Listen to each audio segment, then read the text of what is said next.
Welcome to The Daily Grind, a Bluff City Media daily podcast. Stepping up to the microphone is your host, Luke Hatmaker. Grab your favorite morning brew, and let's get to the show.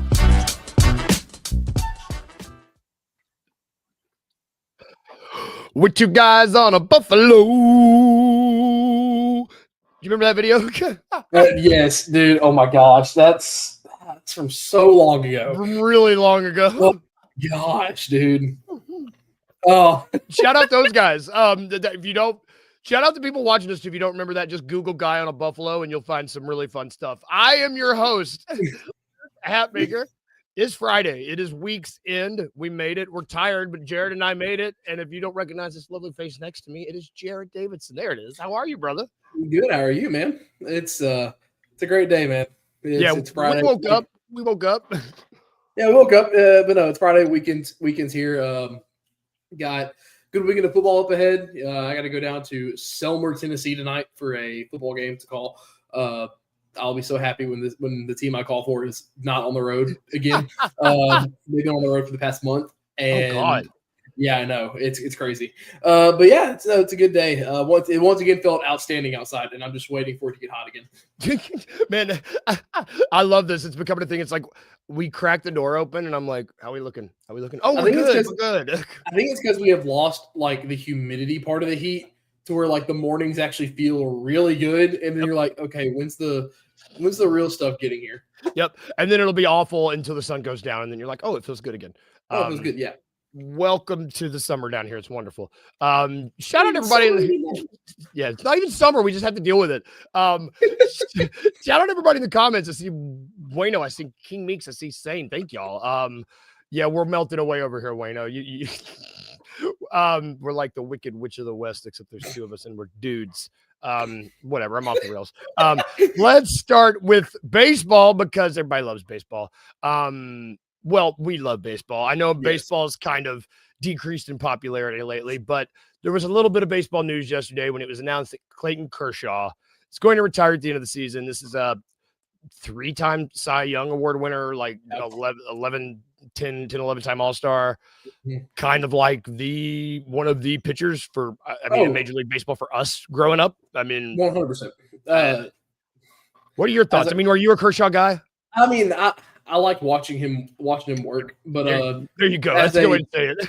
As a Cardinals fan, despise the dude and the team he plays for majority, I think, like all of his career. But when a guy that talented comes in and he's just special for that long, you love it, and you love watching a guy like him, perfect his craft.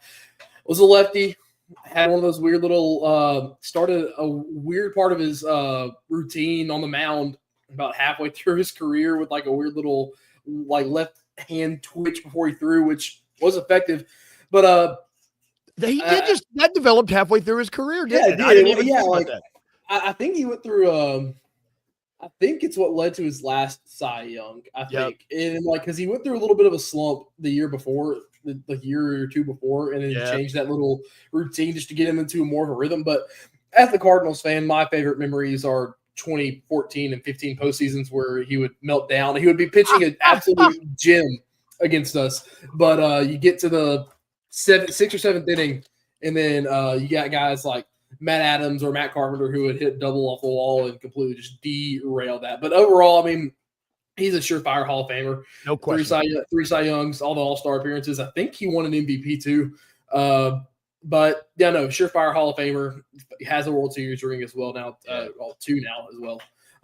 But no, it's a great career for Clayton Kershaw. But I will miss watching him. But the only reason I'll miss him is because postseason stuff with St. Louis. Yep. You're like, I won't miss him beating our teams. As a Cubs fan, I won't miss having to run into him at any point in the playoffs. I'm good with it. You make it one more encounter because y'all did clinch the postseason 2 days ago. So. Oh, God, you're right. Oh, God. I've forgotten about this season. Dang it. Crap. Well, edit that. I'll edit what I just said. But yeah, I want to mention him at the top of the show. And, speaking of someone else who just seems, talk about a master of their craft, switching sports to the NFL, and someone else who appears to have just been becoming a master of their craft with more and more of I don't know. Every time this dude plays, I just get he's so good at football. I'm talking about Josh Allen. If you watched Thursday Night Football last night, the Buffalo Bills, surprise, surprise, beat the Miami Dolphins. I will say this was closer than, I mean, we talked about yesterday. We were like, Miami might keep it close and then they'll collapse at the end. Kind of what happened. Yeah, like that last pick by Tua was just gross. I mean, I'm trying to think of a nice way to say it. Well, I mean, he had a throw late last week too, where he overshot Hill by like 3 miles over his head. And yes, but like you look at it, first half was fun, back and forth first half for that one, but the third quarter just kind of went by insanely slow. But then Miami ties it back up in the fourth, and so you're sitting, okay, we're in for a good finish. Buffalo scores, and then on the scores touchdown to the next drive. They had a good drive going down, and then inside the red zone is where Tua threw that pick. And at that situation, you just cannot have it.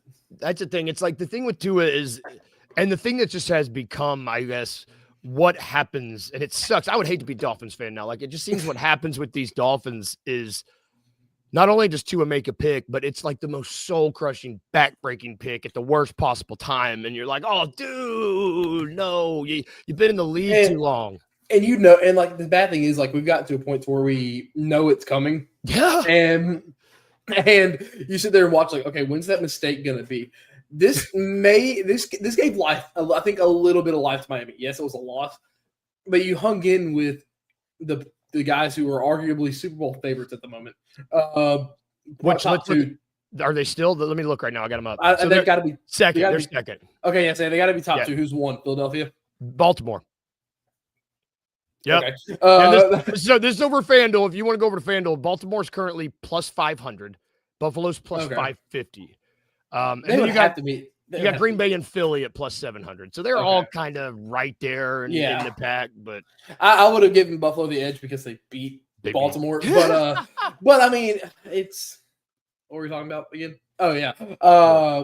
It's just, I think this may have prolonged Miami a little bit. And I think, I mean, let's look at I have their team popped up here. Let's look at their schedule. I think given life, they have the Jets this next week. Not this week because Thursday.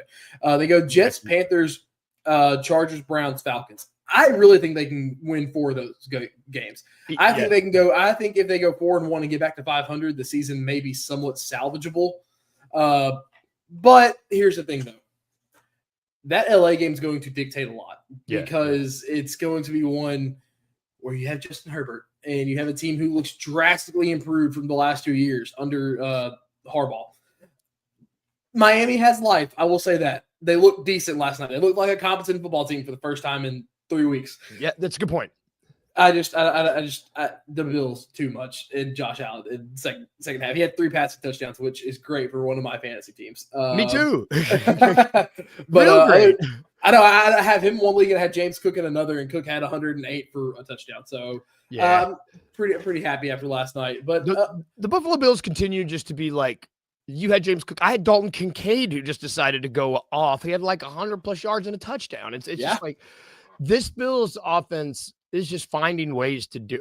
Josh Allen in particular is finding ways to do stuff. And the MVP odds over at FanDuel, they are a little bit more in the Bills' favor as opposed to the Super Bowl odds, because right now Josh Allen's favored plus 310 and Lamar's right behind him at plus 350.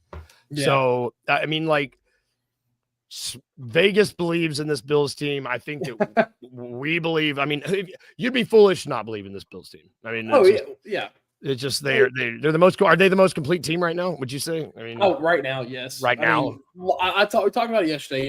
Not having a true wide receiver one that one would classify. Like, no team is calling him like, hey, I want this to be my wide receiver one. I mean, like you said, Dalton Kincaid, Khalil Shakir, then Keon Coleman, Elijah Moore, Josh Palmer. Yeah. Like, it's literally a committee of wide receivers who I know Keon Coleman's still young, and so is Shakir, but like they'll develop. But going back to talking about Josh Allen, he had 9 different receivers catch a pass and had 10 guys receive different targets. And that's just, you can't key in on one of these guys because you don't know who to key in on. And then also Josh Allen's going to, just the way that offense is run too, you run a lot of short screens and shorter passes, and then all of a sudden you get beat downfield. It's just one of those teams that sets you up time and time again. And Josh Allen's going to find 8, 9 different guys in a game, and that's just what's going to kill you. And someone random is going to catch a touchdown. Jackson Halls last night, who caught a touchdown, 1 catch for 5 yards, and that's just crazy. And that's like, if you're a fantasy owner having one of these wide receivers, you're like, okay, whose day is going to be? Who am I keeping an eye on this week? But like going back to being the most complete team, that's just what makes Buffalo so good. Yep. We talked about it yesterday. The run game makes them so good. Also, Josh Allen's distribution. There you go. It's Friday morning. I'm not. Well, the week is over, brother. We can make stuff up. I'm not worried about words right now. No. But his distribution to the different guys is just one more small nook and cranny of this team that just makes them so good. Yep. You're dead on. I do think, which I shout out King Meeks. He said, we've talked about. I mean, I think like what you just said, where like that run, if they can go on a 4-1 run, might really help McDaniel's case. But I do think that he's probably the first one to go. I mean, he is on the chopping block first. I mean, is there a hotter? There's probably not a hotter seat in the NFL right now. I mean, no, not off the top of my head. There's no one I can think of. All the other situations are like coaches that are new. I mean, like maybe Dayball with the Giants, but like maybe I wouldn't call his seat hot. If he wasn't fired like a year or two ago, yeah. Like I will be shocked when they actually pull the trigger on that one. That's the thing. If he has not been fired yet, I don't know what. I mean, I don't know what it'll take to get him fired at this point. I mean, it would probably have to be like a winless season because they seem to like him there. Whereas nobody seems to like McDaniels in Miami, so he might be. He wants to put Jackson. There was a report that came out last week that he wants to put Jackson Dart in. But then Russell Wilson went for 450 yards. Yeah, he had a one-off back to his prime game, which he has like 1 or 2 every year. Classic.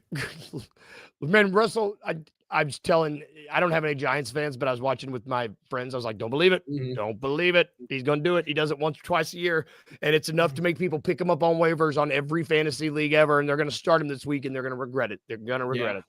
Go ahead. What you got? I'm looking at comments, and I see King Meek saying, Zach Taylor safe since Burrow is hurt. I would say yes. Oh, I forget about Zach Taylor. I would say since Burrow is hurt, he is safe. Yeah, that's a good man. Poor Burrow. But like Jake Browning came in and act like he's been there for forever. It's weird. So, I forget that Jake Browning's their backup, and I mean, he ain't bad. No, he's not. Not bad because I mean, as a Bears fan, he was more competent than Caleb Williams at times, but that's a conversation for another day.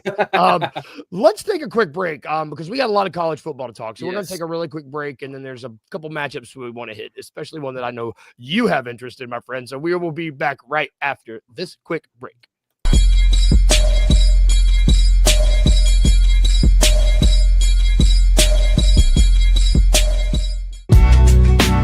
In the heart of the Highland Strip for 27 years, Trilogy Tattoo has helped tell stories for Memphians for generations. Located at 530 South Highland, Richie and his team are waiting to help you tell yours.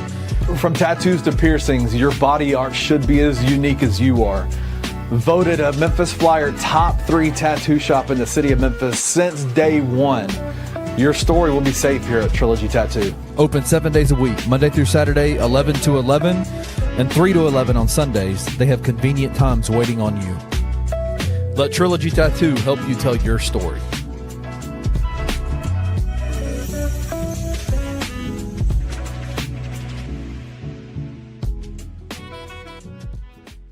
Can Memphis beat Arkansas this week?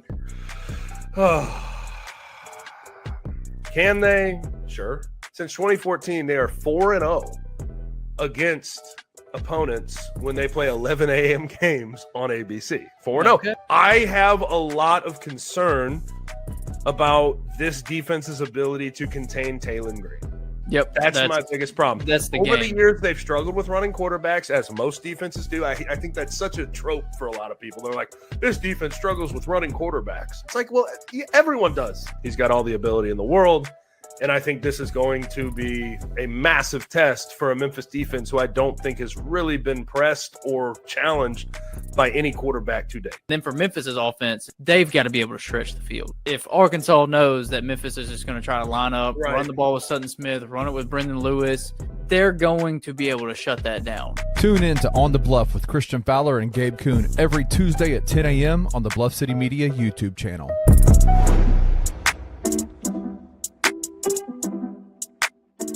DJ Lagway has shown me he had a 39.2 QBR in the first week. He had a terrible game against South Florida. And all this hype about DJ Lagway being the next great Florida quarterback, Drew, has fallen flat on his face in my opinion. No, the problem is he sat out all spring and he sat out 2 weeks of fall camp. I think once he gets to the next level, he is that type of guy.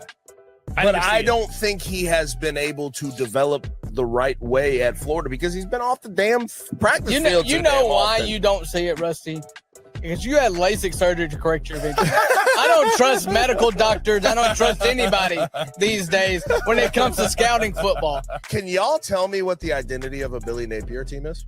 No. Finish strong? I have because I have literally no idea. I truly believe DJ Lagway is that type of talent where it's I agree. Are we watching the same quarterback? Good. No, hold up.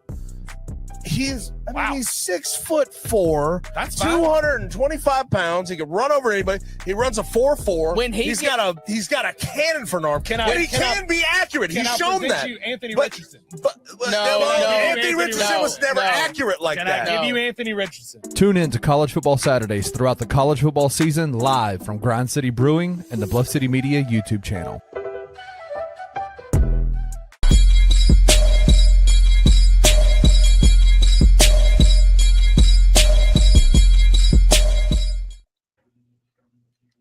And we're back. If you liked that argument you just saw, or let's say debate, if you enjoyed that debate and especially enjoyed the scenery of that debate, Grind City Brewing, y'all, they sponsor the network. They're awesome. We're going to be going there every other weekend for college football. Almost said Sundays. Gosh, that's how you know it's Friday. I don't know what day of the week it is. College football Saturday. Rusty and his sons, King Meeks. That's really funny. You can see Rusty and his kiddos arguing at Grind City Brewing. It's great. Great people, great brews, great scenery. Go there, get your tattoo while you're down there, and play some bets. Oh, tattoo at Trilogy Tattoo, I guess. Don't just get a tattoo anywhere. That's probably a bad idea. Go to Trilogy Tattoo, only there. And I mean, yeah, don't go get dirty needles from other people. Don't do that. PSA, needles bad. King Meeks, I'm hoping to come to the Grind City Brewing thing next weekend. Hoping, fingers crossed. Although I wish I was coming to Memphis this weekend because we're gonna do a quick college football week 4 look ahead. Before we get to the granddaddy game that I really want to hit, we do have a couple. Well, I say a couple. There's 4 games amongst ranked teams. Yeah. Head-to-head ranked teams. You got Texas Tech versus Utah, which is 16 versus 17 seed. Got Auburn, Oklahoma, and then you got Illinois at Indiana. If you go over to FanDuel, you can see who's favored in all these. You got Utah's favored, you have Oklahoma favored, and you have Indiana favored over Illinois. Yes. Out of these 3, are there any which one of these do you think it has the potential to be like a pretty good game? The over-under on all of these is over 46. Texas Tech and Utah has a lot of potential to be really good. I'm glad to hear you say that. Okay. Every year, like, I want to like Utah. I want to like Utah in bets. I want to like Utah to get to the college football playoff. But there's a loss or 2 in there where they're like, okay, you can't lose that. But Texas Tech looks really good this year. Yeah. And it's like they're both teams 3-0. This is going to shape up. What are they? They're both in the Big 12, so it's a Big 12 matchup. It's going to shape up who gets to the Big 12 championship game because, you know, they're looking really good. Let's try to look at Texas Tech's schedule and who they have beaten.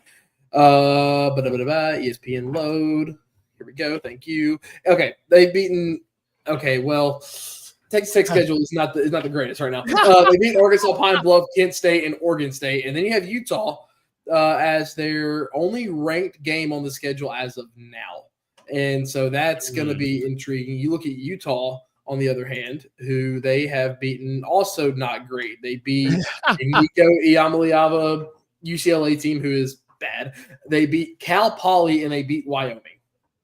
Man, you know, I will say Utah has only given up 25 points this year through 3 games. So defense is decent. But also, yeah. So you go. I mean, it's interesting. You're saying this is going to come down to the Big 12 championship winner. Like, very well good. Well, you look at if you go over to FanDuel, they've got Utah is favored to win the conference by plus 410, but Texas Tech is favored to win the conference by plus 460. So it's like whoever wins this game, like like they're almost dead even odds. Like whoever wins this game, I wouldn't be as shocked to say now, barring any other upsets, which you know how college football likes to do once you get to the middle part of October and November. Barring any other games that these two teams could lose, I could really see this being a rematch whenever they have the Big 12 championship game. Yep. Like this, it's the first Big 12 game for both these teams. Both teams 0-0, and it's a big one to start that can really put you in the driver's seat of the conference. Blake Morton, the quarterback for Texas Tech, though, just shy about 73 yards of 1,000 this year so far, has 11 touchdowns to 1 interception. So that's a good 2 decent defenses that are good defense. Now, granted, you can't call them good defenses because who they play, in my opinion, but they're going to get good tests early on, and this one has potential to be a good one. I'm not really a lot of people are hyped up on Auburn and Oklahoma to see if Auburn's really that team this year. This is my personal. I think Oklahoma dog walks them. I really do. I think Mateer just keeps getting better and better. And that team gets better and better. I have no reason to believe in Auburn. And I'm with you. I know Oklahoma's a heavy favorite. They are. It's minus 260. So I'm not going to say much more about that game, but I also think this is a game where if Oklahoma does take care of business at home, it puts them in a great spot going forward. It just kind of further solidifies them. If you're Auburn, if you win, it does the same thing. I'm just not as high on Auburn as I am Oklahoma this year so far. I'm with you. I don't understand. Is Indiana favored because they're at home? I was trying to figure this out too. I don't know. And they're it's a decent. They're favored like almost as much as Oklahoma's favored. Like it's minus 230 on the money line, but the spread is minus 6.5. Yeah, I don't. Is that a home? It's got to just be. Well, I know, the big thing is if you're at home, you automatically get minus 3. Yeah. So put that onto whatever the math equation is there to figure that out. But Illinois, I'm not high on Indiana simply because of the because what Kirk Cinetti was saying, in this weak schedule that they play. Now, granted, they may beat the brakes off of them. Who knows?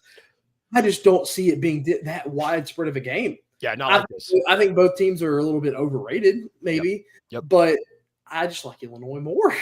That's my thing. It's both of these teams, I feel like, especially this season, I mean, I feel like Indiana's been a little bit overrated for a couple of years now, but you look at Illinois is fine. They're a fine team, but it's another team who's really 9th in the country. And for me, I'm just if I have to pick one, if I have to pick one, I guess I would pick Illinois. But I don't like either of them. Me either. I'm not I think the over has a big chance to hit. Looking at Indiana's quarterback Mendoza this year, 55-76, only 9 touchdowns. Luke Altmaier hasn't been much better. The run game of Illinois is a lot better than the run game of Indiana. Yeah. And that's what you get with Brett Bielema. Yeah, whiskey. That's what you get with Brett Bielema as a head coach, though, is your team is going to have good run games. I got to see it for several years when he was at Arkansas. You look at the running backs he produced out from Wisconsin and the offensive lines when he was there. Any team with Brett Bielema, and if you can run the football, especially in college football, your team has a good chance to succeed, in my opinion. I'm not buying the Indiana hype. I never will. I think that this might be one of those games where we see if Indiana gets beat badly, they drop out of the top 25. I wouldn't be surprised. I would not be surprised either. They're just they're sitting at 19. We'll see.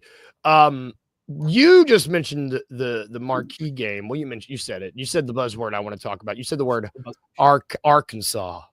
Dun dun dun. Arkansas plays Memphis this weekend at Memphis. So right now, this game, I don't know. I'm excited for this game. I'm excited because we got, I know multiple folks that are Pig Suey that are Arkansas fans. So I like them. And I like the Tigers. And right now, this looks like it should be a good game. I mean, Arkansas's favored the money line. Arkansas is favored minus 295. Mm-hmm. The over under is 60.5. Yeah. What do you expect out of this game? You have a personal interest in this. I have a personal interest on both sides of this. Yeah, you do? But like I'm sitting there, the over under at 60 might be too low. In my opinion, might be too low. Here's the thing. Taylon Green and what he's able to do, his passing is so much more solidified now. He hit passes against Ole Miss last week where last year's Taylon Green would not have made those passes. He's fitting the ball into tight windows on the run. He can the RPO read option game for this team is so key for them too, where Taylon can pull it and run. There he had a play last week where he pulled the ball out quite literally the last second and scampered 15 yards for a first down. And I keep seeing a bunch of Memphis fans saying like, "Oh, we've beaten Taylon Green already, and he got benched." And I'm like, "It's 2 years ago at Boise State. You're looking at different guy, different player under one of the best offensive coordinator, one of the best, not the best offensive coordinators to be on the sidelines in college football, and Bobby Petrino. You're looking at like it's so much. But here's the flip side of that, Luke. Arkansas has a good run game outside of Taylon Green as well. Yes. The wide receivers are decent. It's not like it's not like the wide receiver room of LSU or Ohio State or Alabama, those, but they're decent. I'm frozen. Am I frozen? No, you're good. You're good. Okay, I keep seeing you freeze. I'm worried because my internet sometimes likes to be spotty in the mornings. Here's what concerns me. Arkansas has a great defensive line. It's a really good defensive line that's going to put pressure on Brendan Lewis. They put a lot of pressure on Ole Miss last week. Where I'm concerned is our secondary. Our secondary got eaten alive against Ole Miss, and it's because they're bad. They are bad. So that's why I'm like, if you could really see, both teams have running quarterbacks, which is going to give teams trouble, which is why I believe you're going to get a high-scoring game. I also am on the side of Brendan. We're going to see the side of Brendan Lewis we haven't necessarily seen. The man could pass for 300 yards or 350 and just eat our secondary alive. I think it's going to be a great game. Do I think we win? Yes, simply because we can just outscore and manage the clock a little bit more. I think this will be a game that is close for a while, and Arkansas kind of pulls away because it's just Taylon Green has that experience. He's been in a lot of one-score games. If this game gets to a one-score game late, I'm going to go ahead and count it as a Memphis win because Sam Pittman is 7-18 in one-score games in his career. Yeah, it's bad. Yeah, it's bad. But I mean, I think Memphis is 4-0 the last 4 times a power school has come to Memphis too. It's going to be a good game. It's going to be a great game. I'm not going to be the Arkansas fan that absolutely says, "Oh, it's a mid-level, it's a G5 school. We should always beat them." I would not be shocked if we lose this game, but I do expect us to win. It's not going to be us blowing them out by 50 or 60, but it's going to be a game that has a lot of excitement, and it's going to be the first real test outside of Ole Miss for Arkansas to see where each team's at. If Memphis wins this game, Luke, they are in a great spot to claim that G5 spot going down the rest of the way. If Arkansas wins it, they have a chance to salvage maybe a 7-win season. Man, okay, all right. The drama, man. You got drama. You set the scene quite. What did you call games? Did you do? I do. I love it. I have a game down in Selmer tonight that I got to go call. You painted a good picture there, dude. So I want to keep in the spirit of this game.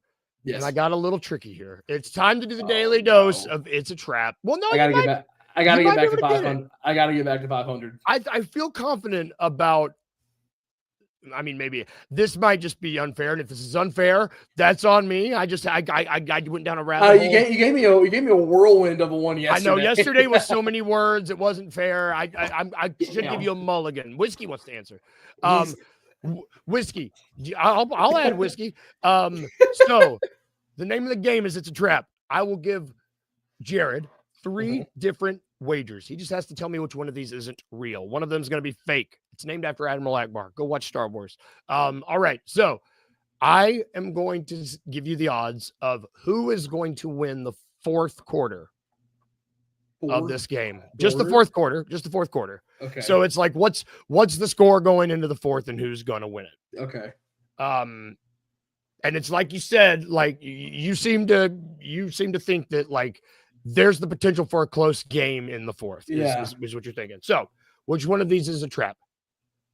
Is it A, Arkansas minus 300, a tie? So that means they score the same points. So like nobody wins the fourth. Probably not going to happen. Plus 520, or Memphis to win the fourth plus 178. You said the Arkansas one was minus 300 to win the fourth. I don't know. We won the fourth last week. We won the fourth every single game. But that's a lot. It is a lot. I don't think it's 300. I don't. You got it. Okay. Yeah. I'm sitting there thinking it's like it. Like I'm sitting there thinking like the upper end. Like I think we won the fourth, but I think it's up here in like minus like 210 or like minus in that 210 190 range. Man, you were close. It's minus one. I think it might have changed. It's minus 128. So you were right there. So like the tie plus 520. I was like, you can bet on that. Memphis plus 178. But yeah, Arkansas sitting right now minus 128 to win the fourth. I was like, even an Arkansas fan that knows ball, which you know ball, you're not going to say minus 300. That's crazy. No, it's insane. I mean, looking at like just our fourth quarters. Yes, we won the fourth quarter against Ole Miss like 7-3 last week. And we won the fourth quarter against Arkansas State and Alabama A&M because that's just yeah. But I was sitting there thinking, I was like, this Memphis team is a lot better than people are giving them credit for, and that's where like my thought process was. And because I really think I think this has a good potential to be a close game in the fourth quarter, which terrifies me as an Arkansas fan. I want this game to be a 3-score game. Coming out a 2 or 3 score game coming out of third quarter. If it's a 2-score game coming out of third quarter, I hope we have the ball and we're already like driving. Because you're gonna be really worried. I keep seeing Kenny posted a clip on like TikTok or something the other day, and a lot of people talking about Arkansas is going to win this game easily, and I'm looking at the comments, I'm like. Don't jinx it. Don't jinx it, man. Don't jinx it. B, I don't think that's what's happening here. Dude, I'm going to text you tomorrow during the game. I'm excited. It's at 11 a.m. No, it's weird. I got to work. I'm having it while I'm working. Yeah, I mean, we have an 11 a.m. Tomorrow, then we have an 11 a.m. against Notre Dame, which, I mean, 11 a.m. on ABC is technically, since ABC is technically a prime time slot. Prime time, whatever. Prime time. That's 9 a.m. on the West Coast. I don't know if a lot of people on the West Coast are still asleep. Yep. On a Saturday morning at 9 a.m. Really weird.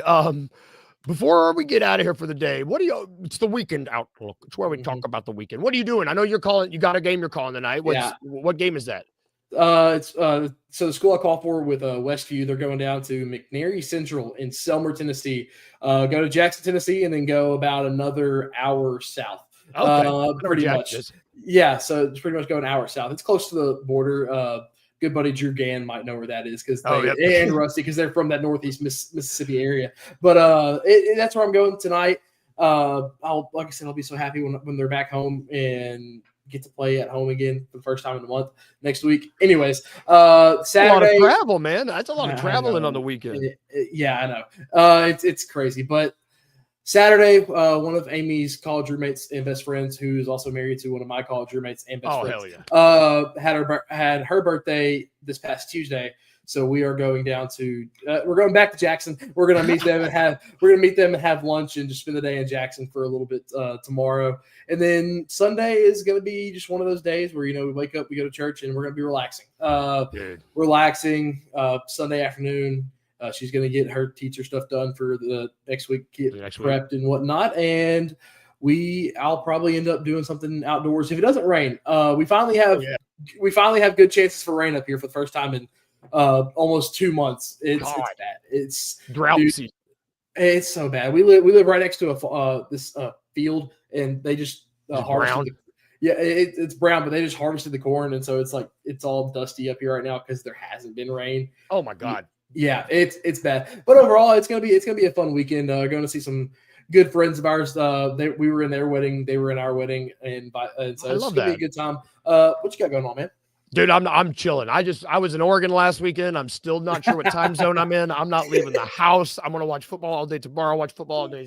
Kyla, my partner, is gonna be out of town for a bachelorette party with her sister, so it's just me and the dogs. I ain't doing nothing. See, that's where I'm at next Wednesday. Yep, you're ready. Next Wednesday through Friday. Amy has a teaching conference that they're going to do out in Gatlinburg. So so I'm sitting there like I'll have the house to myself Wednesday through Friday. You and whiskey party. Yep, he's right here. He's like, I'm here, guys. Dude, I'm gonna draw whiskey. He's gonna become part of the show. That's gonna do it for our show today, y'all. Thanks everybody for tuning in. Thank you, Rusty. Thank you, Sane. Thank you, King Meeks. Thank you, Whiskey. Thank you, Wayno. Wayno, football's almost over. Well, it's not almost over. Basketball's almost here, I should say. Yeah. Football is not almost over. Basketball's almost here. We'll keep like a timeline for you, Wayno, like a little. I'll make a ticker or something. Well, training camp starts in 2 weeks now? 2 weeks. We're close. We're like 28 days from the start of the season. Oh, I can't wait. Whiskey can't wait either. Oh, I love him. We will be back on Monday. Everybody enjoy your weekend. Be safe. Give Wayno NBA, give Whiskey NBA. Check out the 2 Bucks at 11. Check out Anthony Sane at 1. And if we can leave you with anything today, like we do, remember 2 things: be weird, a little weird, and 2, remember to smile. It's important. Yeah, bye guys. Thank you for listening to The Daily Grind. If you enjoyed this episode, leave a rating and a review wherever you download your podcasts. Also, like and subscribe to Bluff City Media's YouTube page. We'll see you back here next time.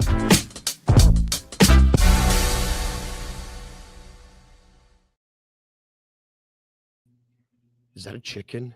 Ha!